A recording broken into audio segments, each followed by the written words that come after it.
전쟁에 대한 규례라는 제목으로 같이 말씀을 나누겠습니다. 우리가 신명기를 보고 있는데 구약을 볼 때마다 드는 생각들이 있습니다. 이거 구약 배워서 뭐 하나 이런 생각이 가끔 듭니다. 어차피 우리가 뭐 구약의 말씀대로 사는 것도 아니죠.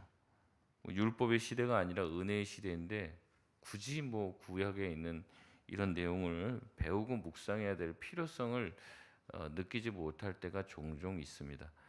그러니까 뭐 지금 뭐 제사 드리는 것도 아니죠. 지금 무슨 구약에 있는 절기들을 다 지키는 것도 아닙니다. 근데 못하러 이것을 배우냐는 거죠. 여러분, 우리가 구약의 율법을 배우고 구약의 내용들을 묵상해야 될 이유가 어디에 있을까요? 마태복음 5장 17절에 예수님은 이렇게 말씀하십니다. 내가 율법이나 선지자를 폐하려 온 줄로 생각하지 말라. 폐하려 온 것이 아니요 완전하게 하려 함이니라. 아멘. 어느 사도나 어느 선지자나 예수님의 말씀을 뛰어넘을 수는 없습니다. 그렇다면 우리가 누구인데 율법을 감히 무시할 수 있겠습니까? 예수님은 율법을 폐하려 온 것이 아니라고 분명히 말씀하시고 율법이 말하려고 하는 본의, 율법의 그 뜻을 이루려고 완전케 하려고 왔다고 얘기하는 거죠. 당시에 사람들이 이 율법을 오해하니까 그 뜻을 오히려 완전하게 지키게 하고 완성시키려고 왔지 그 율법을 폐하려 온 것이 아니라고 말씀하십니다. 그렇기 때문에 구약의 율법이라고 할 수 있는 신명기를 보는 우리의 태도는 어때야 될까요? 신명기는 지금 가나안을 들어가기 앞서서 이제 높은 곳에서 이제 가나안 땅을 바라보면서 하는 설교라고 말씀을 드렸습니다. 그러면 어떻습니까? 그곳에서 어떻게 살아가야 될지. 이제 하나님의 백성이 광야라고 하는 곳에서 이제 가나안 땅에 들어가서 가나안 족속들과 함께 살아야 되는 운명입니다. 이제 다른 민족들과 같이 어깨를 맞대고 살아가야 되는데 그런 다른 민족들과 어떻게 살아야 되는지, 하나님의 백성은 어떻게 다른 삶을 살아야 되는지를 말씀하고 있습니다. 그렇기 때문에 이 율법은 하나님 백성의 삶에 태도를 담고 있습니다. 우리도 마찬가지죠. 세상에 나가서 살고 믿지 않는 사람들과 함께 직장 생활을 합니다. 또 사회 생활을 하는 것이죠. 그래서 이 사회 생활을 할 때 우리가 어떻게 하나님의 백성으로서의 정체성을 드러내고 남들과는 다른 삶을 살 것인가를 말하는 것이 신명기의 가르침입니다. 그래서 그 율법의 정신대로 살라고 얘기하는 거죠. 하나님은 몇 번씩이나 거듭 말씀하십니다. 너희가 들어가서 내가 가르친 율법대로 살면 너희는 살 것이고 승승장구할 것이다. 하지만 내 율법의 말씀을 떠나고 어기고 우상 숭배를 하면 반드시 하나님의 심판을 받게 될 것이고, 지금은 이스라엘 백성이 심판의 도구로서 가나안 백성을 치지만, 그리고 그 땅도 차지하지만 너희들이 그 땅에 들어가서 너희들도 이방인들처럼 똑같이 그렇게 범죄하면 다른 이방인을 또 들어서 너희를 칠 것이고 그 땅을 내가 빼앗고 너희는 이방의 포로가 될 것이다 라고 경고를 하시는 내용입니다. 그렇기 때문에 우리에게는 이 율법 조항 세세하게 하나하나 다 지켜야 될 의무는 사라졌어요. 하지만 그 율법의 정신은 우리 가운데 여전히 남아 있다는 것을 여러분 기억하시면서 그 율법을 완성시키려고 하시는 주님의 뜻을 이해하고 말씀대로 살아가기로 깨달은 그 깨달음이 있을 수 있는 저와 여러분 되시길 바랍니다. 특별히 오늘은 전쟁에 관한 본문의 내용입니다.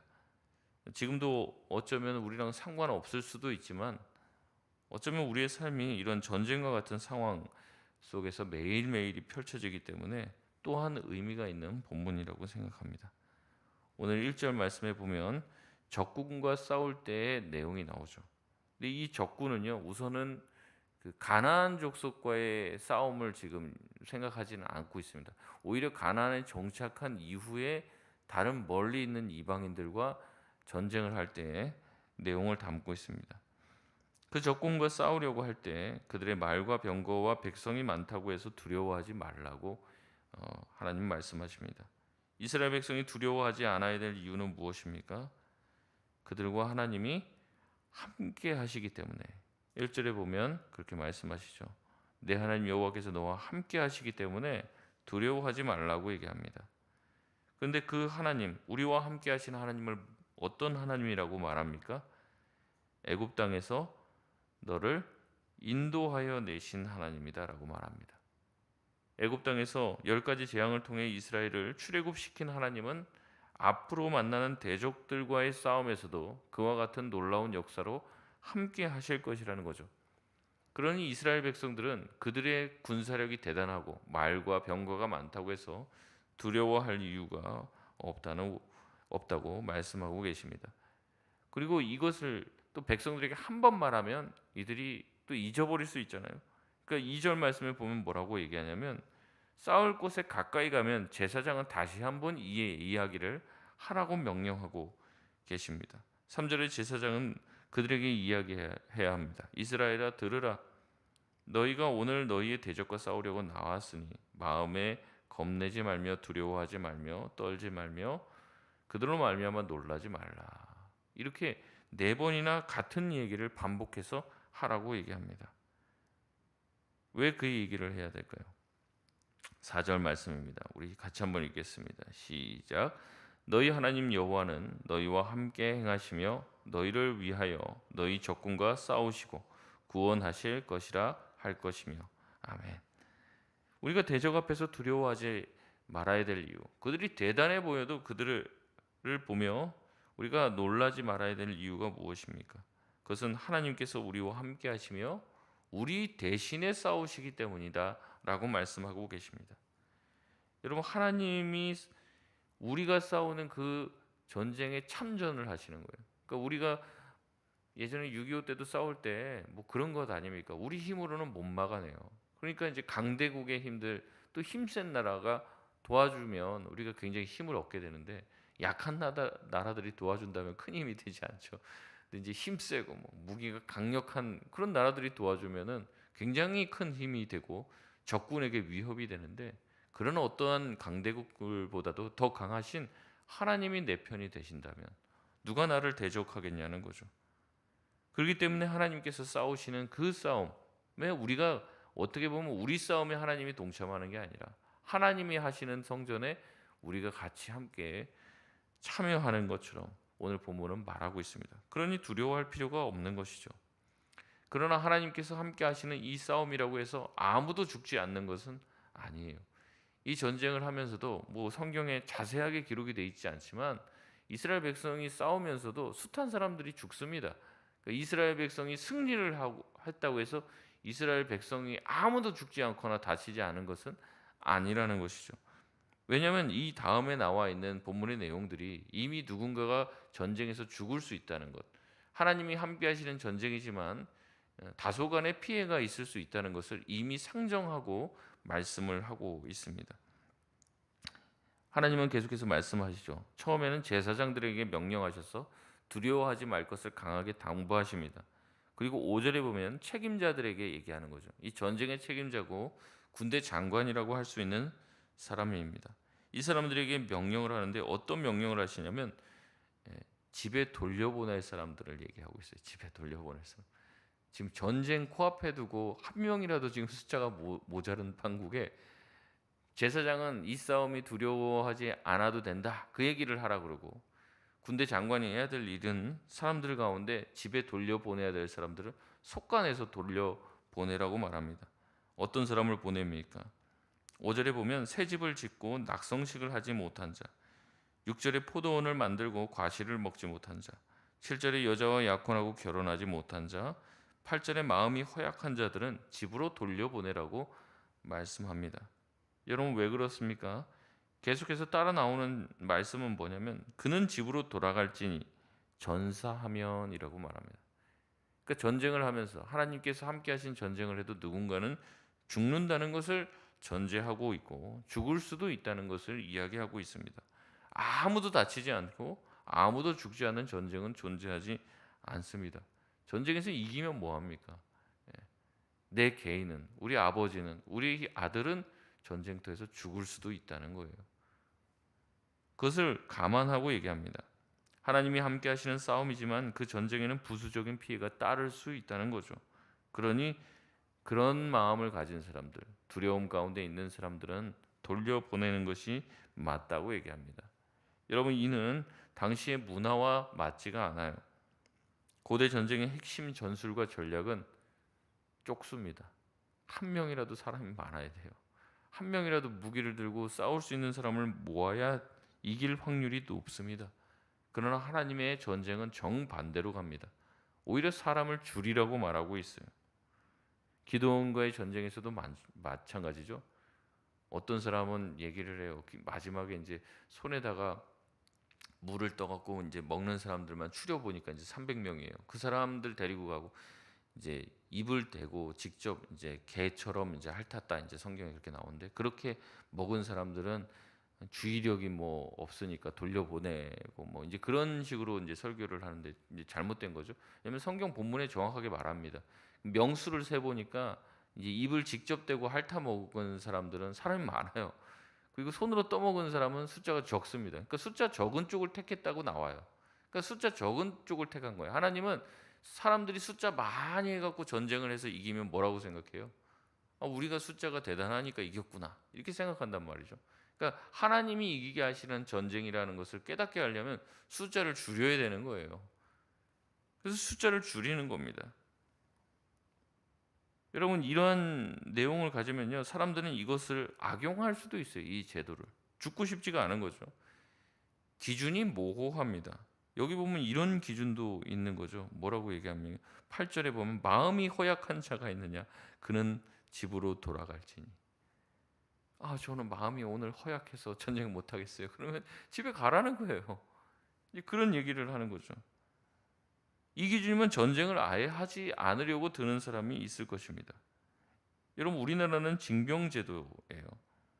군대 가고 싶은 사람은 적은데 우리 주위에 호시탐탐 우리나라를 삼키려고 기회를 엿보는 강대국들에 둘러싸여 있습니다.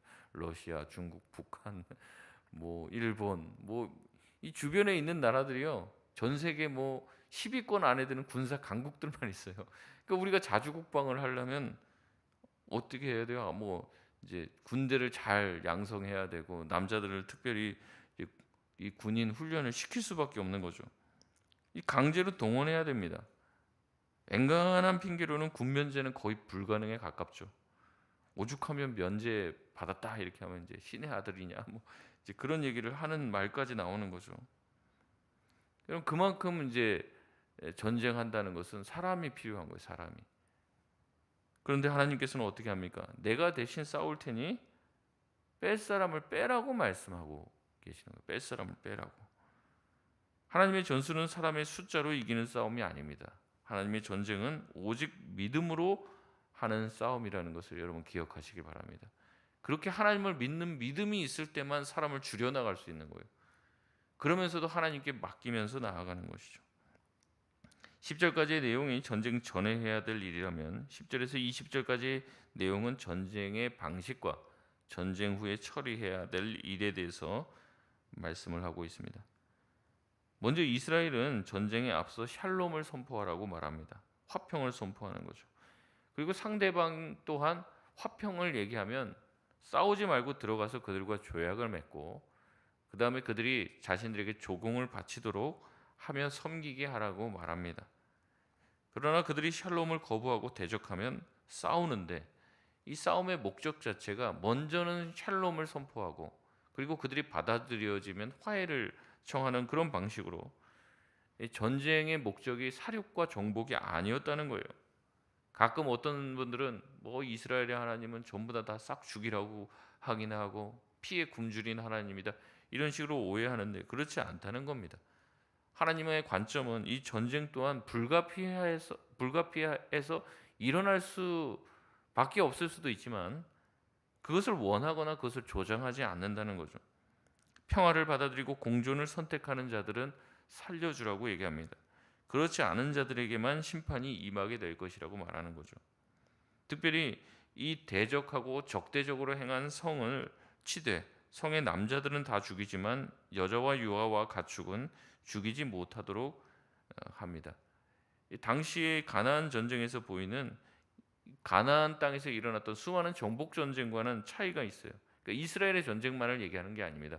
가나안 민족 가운데서도 서로 전쟁이 있었는데 그 전쟁의 잔혹함은요, 뭐 이스라엘 백성이 뭐 여리고성하고 진멸했다 뭐 그 정도 수준이 아닙니다. 사람들을 욕보이고 뭐 아주 처참하게 죽이는 일들이 비일비재했어요. 물론 이 여자와 아이들을 살려놓는다는 것 자체도 쉽지 않은 일일 수도 있습니다.